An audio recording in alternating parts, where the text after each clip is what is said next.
Yeah, first time I've come into this room, not with the win, so definitely not a feeling that I want to get used to. Oh man, yeah, as gut-wrenching a defeat as I can remember in my career. Hate it for the guys in there.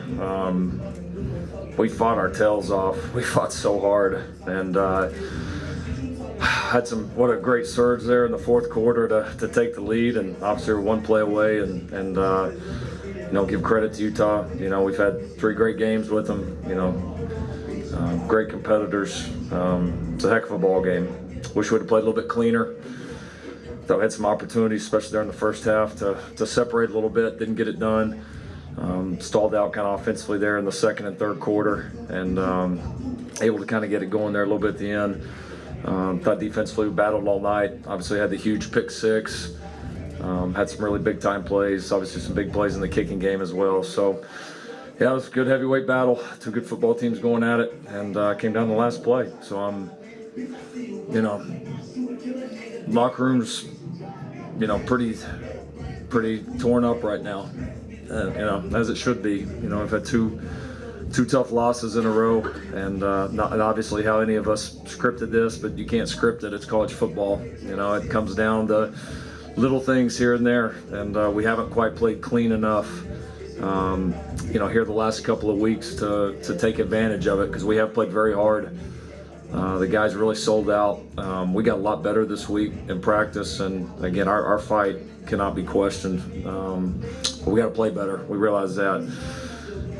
Also important for us to take stock of, we still sit in a very advantageous position in this conference. We got some big opportunities coming up. There's a lot left that's going to happen, and if we'll continue to fight and prepare the way that we did this week, we'll have our chances. So we got to get past it.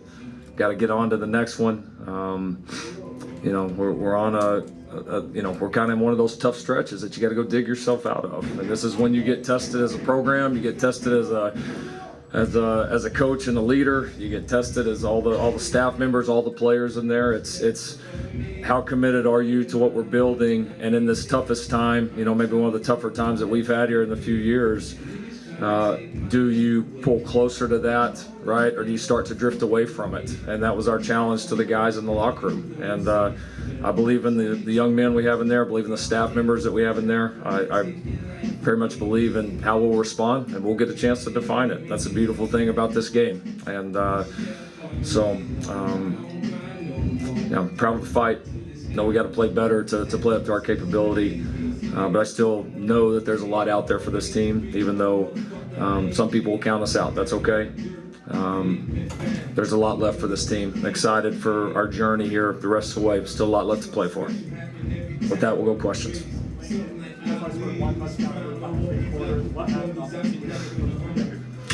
Yeah, we stalled out there on a couple of drives, had a couple of big penalties, some negative plays, had a few opportunities down the field that we didn't make.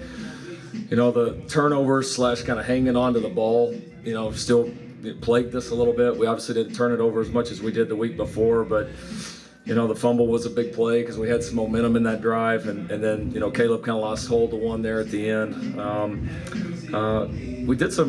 We definitely played a lot better offensively than we did the week before. And listen, they're one of the best defenses in the country. Like, we were going to make some plays, they were going to make some plays. All the games like them have been like that. But we missed some big opportunities. I'm glad we got it going there at the end, obviously. But just got to play a little bit cleaner. Got to take advantage of it. Got to hang on to the football. And we've been such a good, hang on to the ball offense and a turnover team defensively. And we obviously had the big one there at the end defensively, but last few weeks, obviously, that's plagued us, and against 2 of the better defenses in the country here the last 2 weeks.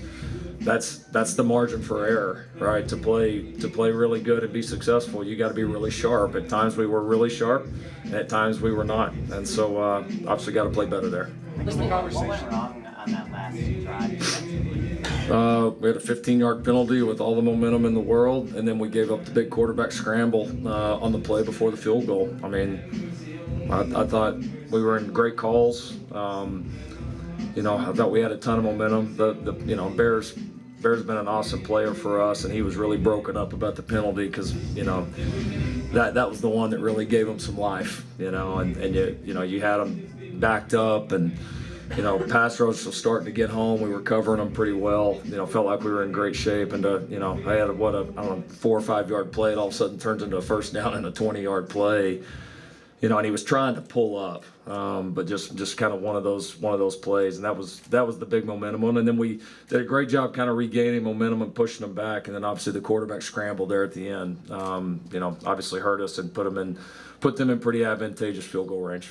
You mentioned that the offense kind of stalled out in the second and third quarters. What did you see out of the balanced attack? Did you guys need to be a little bit more ground heavy? You can always say that. It's when I've been asked about play calling in my career, I mean that's hindsight's obviously always tells the story. At times we ran it well. At times we got stuffed. We had some big plays in the passing game and missed a couple others. So I think we could go back and look at it, and a third and short that's a pretty good call that we get stuffed on and miss a block. I had a couple of calls certainly that I'd love to have back. We had a couple of throws we'd love to have back. I mean, it's kind of I don't think any group was terrible, but everybody kind of, including me, had a few mistakes, and you can't make that against good teams. And when we didn't make them, we played well, but obviously it's got to be better. Coach, you just said that you made a few mistakes as a play caller. How do you need to evolve as a play caller to get the team back on track? My job to get better just like everybody else. I've had I think, okay track record calling plays, so confident in my ability and our ability to do that. But we got to all be better for each other. That's called football. Like you're all in it together. And so I'll never sit up here and say I did it all right and guys made the mistakes. We're all in it together, and our success is tied together. Our failures are tied together, and so we got to all come back to work tomorrow with our heads up, ready to get better and go attack this challenge. And I can promise you, this team and program will get that out of their head coach. Lincoln, this team had national championship aspirations, college football playoff aspirations. Does it feel like 6-2, you guys have fallen short of a goal, and how do you kind of reframe expectation, going forward? Yeah, we're in the middle of the season. It's just that's a dream world, right? You're fighting your ass off every single week. Like we don't come in every single week talking about winning a national championship, going to playoffs, and I don't know where that narrative starts. You come in every single week trying to fight your tail off to go play well and win a ball game, and it's a strain every week to do it, and it's a fight every week to do it. We've won a hell of a lot more here than we've lost. Are we satisfied at all sitting here at 6-2? Of course we're not. I mean, it's as much as it hurts anybody on the outside, I promise you it hurts us 10 times more. And but just having been in this a little while, you tend to, when you get too focused on the outside things, which I think at times maybe our team has been, then a lot of times you miss an opportunity right in front of you. And that's what's so important for us to see right now is, are we, do we have a nauseous feel in our stomach right now? Yeah. It kills you to lose a game like this, especially when you fight your tail off and have an epic comeback like we had, because it was an epic comeback against a damn good football team. But do you let it defeat you and take you away from the things that you built over time, the momentum in this program, and then the honest opportunity? It's not coach speak. It's not trying to create like something that's not there. Like there is a real opportunity for this team right now, and this team can do it. Now we got to play better. Right? We got to play cleaner. We got to coach better. If our fight stays like it would be tonight, we'll have a shot obviously against anybody, and we got some cool opportunities coming up. So we got to get ready for those. And what a hell of a story it would be. What makes you feel that at times the team's been focused on other things or distracted a little bit? It's some of it's, you can pretend as a coach that like those things don't exist, you can kind of duck your head in the sand. And in a perfect world, yeah, would every single player, staff member, everybody in your program just be so hyper focused that they don't hear noise on the outside or outside expectations or all of that.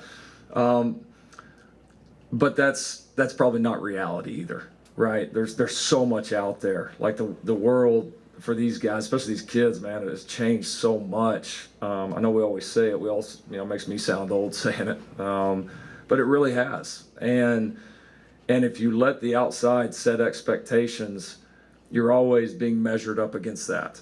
And I think for us as a program, we're finding a little bit here in year two, like you kind of take it, you zoom out here a little bit, not just where we're at right now, but just the evolution of this program.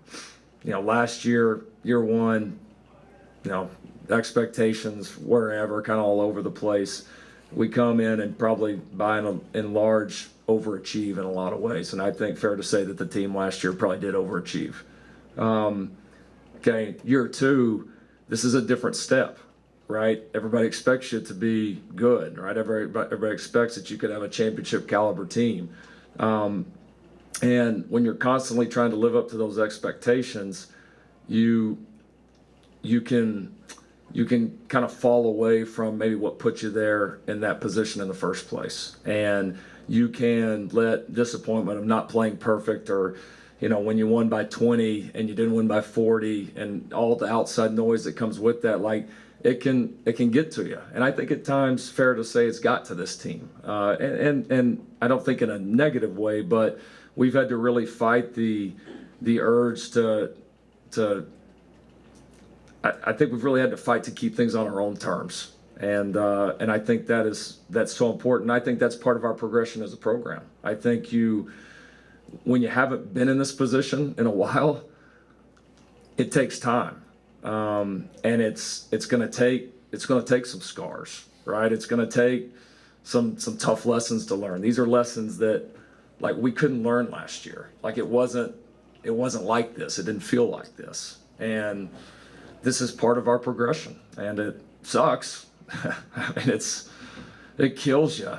But this program will be better for it, because for the first time in a while, there are going to be championship expectations here, and those aren't going anywhere. We're not going anywhere. Like we signed up to do this thing for a long time, and so I'm heartbroken for the team right now.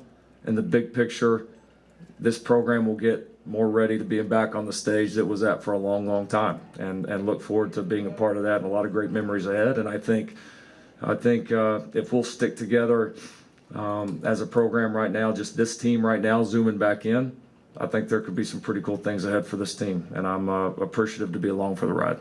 Thank you, Coach All right, Riley. thanks everybody. Thank you.